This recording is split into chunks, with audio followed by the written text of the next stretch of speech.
یہاں کامیابی کا اعلیٰ معیار نہیں بیان کیا جا رہا، بلکہ اس کا کم سے کم معیار بیان کیا جا رہا ہے۔ میں ذرا توجہ دلاؤں گا اس بات کی طرف، سطحی طور پر ذرا ہو سکتا ہے کہ اس میں کوئی مغالطہ پیش آ جائے۔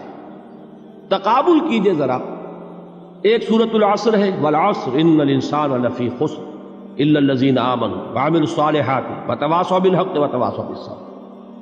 ایک سورۃ التین ہے، والتین والزیتون وطور سینین وہذا البلد الامین لقد خلقنا الانسان فی احسن تقویم ثم رددناہ اسفل سافلین الا الذین آمنوا وعملوا الصالحات فلہم اجر غیر ممنون۔ اب ان کا تقابل کیجئے۔ سورۃ العصر یہ بتا رہی ہے کہ سب لوگ تباہی میں ہیں سوائے ان کے جو 4 شرطیں پوری کریں۔ سورۃ التین میں اول تو صرف 2 شرطیں بیان ہوئی، 2 بیان نہیں ہوئی، کام ہلکا ہو گیا نا، آسان ہو گیا۔ یہاں 4 ہیں، ایمان، عمل صالح، تواصی بالحق، تواصی بالصبر۔ وہاں ہے ایمان اور عمل صالح صرف۔ نمبر 2 یہ کہ وہاں فرمایا گیا فَلَهُمْ أَجْرٌ غَيْرُ مَمْنُونَ، ان کے لیے تو بہت بڑا اجر ہے جس کا سلسلہ کبھی منقطع نہیں ہوگا۔ اور یہاں کہا جا رہا ہے وہ کامیابی ناکامی سے بچ جائیں گے۔ مستثنا ہے کس سے؟ ان الانسان لفی خسر۔ یہ بالکل ایسے ہی ہے جیسے کہ کسی کو آپ بچے کو، طالب علم کو کہیں محنت کرو، کوشش کرو، فرسٹ ڈویژن میں پاس ہو جاؤ گے، اور کسی سے آپ یہ کہیں کہ محنت کرو، کوشش کرو ورنہ فیل ہو جاؤ گے۔ اب ان دونوں کے درمیان جو فرق ہے وہی فرق ہے سورۃ التین میں اور سورۃ العصر۔ سورۃ العصر ناکامی سے استثناء کو بیان کر رہی ہے اور وہاں 4 شرطیں ہیں، اور سورۃ التین یہ اعلیٰ درجات کا بیان ہو رہا ہے اور 2 شرطیں ہیں۔ اس کو قرآن مجید کی اصطلاحات سے بھی اللہ کرے کہ آپ واقف ہو جائیں۔ ایک کو ہم کہیں گے کہ ایک پر انذار کا رنگ ہے اور دوسرے پر تبشیر کا رنگ ہے۔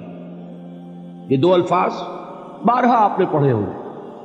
سورہ بنی اسرائیل میں فرمایا حضور سے مخاطب ہو کر وَمَا أَرْسَلْنَاكَ إِلَّا مُبَشِّرًا وَنَذِيرًا، اے نبی ہم نے نہیں بھیجا آپ کو مگر بشارت دینے والا اور خبردار کرنے والا بنا کر۔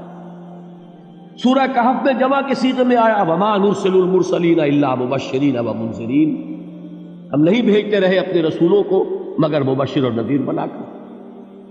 حضور کے بارے میں فرمایا اِنَّا أَرْسَلْنَاكَ شَاهِدًا وَمُبَشِّرًا وَنَذِيرًا۔ جمع کے صیغے میں سورہ نساء میں فرمایا رُسُلًا مُبَشِّرِينَ وَمُنذِرِينَ لِئَلَّا يَكُونَ لِلنَّاسِ عَلَى اللَّهِ حُجَّةٌ بَعْدَ الرُّسُلِ وَكَانَ اللَّهُ عَزِيزًا حَكِيمًا۔ ایک ہے ابشار، بشارت دینا، ایک ہے انذار، خبردار کرنا۔ اور آپ کو معلوم ہے کہ کسی بھی تربیت کے اندر ان دونوں چیزوں کی ضرورت ہے۔ کبھی ایسا ہوتا ہے کہ ڈانٹ ڈپٹ کی ضرورت پیش آتی ہے، دھمکی کی ضرورت پیش آتی ہے، باز آ جاؤ، اپنے رویے کو درست کرو ورنہ پکڑ ہوگی، سزا ملے گی۔ کبھی آپ شاباش دیتے ہیں، ہمت کرو، گھبراؤ نہیں، تمہارے اندر صلاحیت ہے، مایوس نہ ہو، ہمت تمہاری کیوں جواب دے رہی ہے، تم بڑے ذہین ہو، محنت کرو، بڑے اعلیٰ درجات ملیں گے۔ قرآن مجید میں یہ دونوں رنگ ہیں جو اختیار کیے گئے، ایک تبشیر کا رنگ ہے، ایک انذار کا رنگ ہے۔ سورۃ العصر میں انذار کا رنگ ہے، خبردار، تمام انسان ہلاکت اور بربادی کا نوالا بننے والے ہیں سوائے ان کے جو 4 شرطیں پوری کریں، الا الذین آمنوا وعملوا الصالحات وتواصوا بالحق وتواصوا بالصبر۔ تو معلوم یہ ہوا کہ یہ کامیابی کے جو منیمم پری ریکویزٹس ہیں، مجھ سے کہا گیا کہ انگریزی کے الفاظ کا فوراً ترجمہ کر دیا کرو، اور میں کر دیتا ہوں۔ اصل میں مغالطہ آپ کو یہ ہوتا ہے میں ترجمہ کہہ کے نہیں کرتا، لیکن اس کے بعد میں فوراً اردو کا مترادف جو ہے وہ لے آتا ہوں۔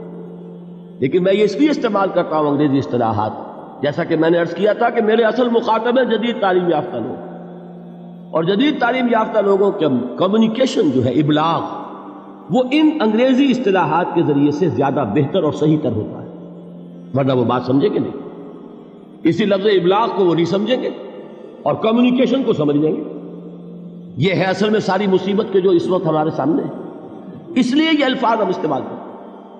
تو میں یہ کیا عرض کر رہا تھا کہ در حقیقت ان الانسان لفی خسر الا الذین آمنوا وعملوا الصالحات وتواصوا بالحق وتواصوا بالصبر، یہ منیمم پری ریکویزٹس ہیں کم سے کم لوازم ہے نجات کے، ان سے کم تر پر نجات کا کوئی سوال نہیں، اس لیے کہ قسم کھا کر اللہ فرما رہا ہے زمانے کی قسم ہے تمام انسان خسارے میں ہے سوائے ان کے جو 4 شرطیں پوری کریں۔ تو تیسری چیز ذہن میں یہ رکھیے، یہ چاروں شرطیں لازم ہیں، یہ بہت اہم نقطہ ہے۔ ابھی ہم نے کسی لفظ کی گہرائی میں اتر کر نہیں دیکھا ہے، ابھی تو ہم سرسری طور پر تذکر بالقرآن کے مرحلے میں ہیں۔ پہلی بات کیا معلوم ہوئی؟ اس میں کامیابی اور ناکامی کا ایک معیار سامنے آیا، ٹھیک۔ نمبر 2، یہ کامیابی کے کم سے کم شرائط کا بیان ہے، منیمم ریکوائرمنٹس۔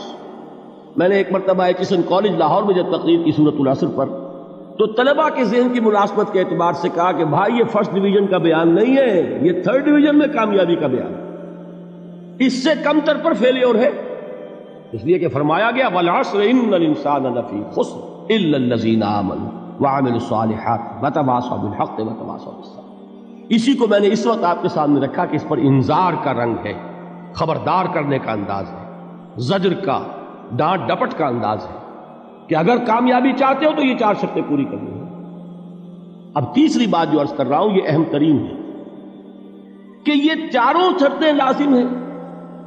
اگر اللہ تعالیٰ نے کامیابی کے لیے 4 شرطیں بیان کی ہوں تو سوچئے کیا مجھے یہ اختیار ہے کہ ان میں سے 1 کم کر دوں، 2 کم کر دوں، 3 کم کر دوں؟ کس کو اختیار ہے؟ اللہ کے بیان کردہ کسی چیز میں اختیار، یہ تو حضور سے کہا گیا تھا، سورہ یونس میں ہے، مطالبہ کیا مطالبہ کرنے والوں نے ایت بقرآن غیر ھذا وبدل ہو، اے محمد صلی اللہ علیہ وسلم یہ قرآن بہت ریجڈ ہے، بہت سخت ہے، ان کمپرومائزنگ ہے، یہ کہیں بھی کوئی رو رعایت کرنے کو تیار نہیں ہے، تو ہمارا اور آپ کا معاملہ نہیں ہو سکتا اس قرآن پر، اس قرآن میں کوئی ترمیم کیجئے یا کوئی اور قرآن لائیے۔ تو حضور سے کیا کہلوایا گیا؟ قل ما یکون لی ان ابدلہ من تلقاء نفسی ان اتبع الا ما یوحی الی۔ اے نبی ان سے کہہ دیجئے میرے لیے ہرگز ممکن نہیں ہے کہ میں اس قرآن میں اپنے جی سے کوئی ترمیم کر دوں، کوئی تبدیلی کر دوں، میں تو خود پابند ہوں اس کا جو مجھ پر وحی کیا جا رہا ہے، سب سے پہلے میں خود اس پر عمل کرنے والا ہوں، میں خود اس کا پابند ہوں۔ تو غور کیجئے، قرآن بیان کر رہا ہے کہ 4 شرطیں ہیں نجات کی، اور آپ کے دل میں یہ بات بٹھا دی گئی ہے کہ صرف کلمہ گو ہونا نجات کے لیے کافی ہے، صرف ایمان سے نجات ہو جائے گی۔ یہ بات جو ہے ذہن میں رکھیے، ایک نجات وہ ہے جو ہزار برس تک جہنم میں کوئلہ بننے کے بعد نجات ہو، میں اس نجات کی بات نہیں کرتا، وہ نجات تو ملے گی یقیناً۔ جس شخص کے دل میں رائی کے دانے کے برابر بھی ایمان ہوگا، وہ اپنے اعمال کی، اپنے کرتوتوں کی سزا بھگت کر بالآخر جنت کے اندر داخل کیا جائے گا، جہنم سے نکالا جائے گا، اور نکالا جائے گا تو اس وقت حال کیا ہوگا؟ جیسے جلا ہوا کوئلہ، اس کے سوا کچھ نہیں۔ حدیث میں اس کی شرح آئی ہے۔ لیکن یہ نجات نہیں، نجات وہ کہ جو اللہ تعالیٰ میدان حشر ہی میں ہماری مغفرت کا اعلان فرمائے، اللہ تعالیٰ اول وہلے میں ہمیں جنت میں داخل فرمائے، اس نجات کی بات کر رہا ہوں۔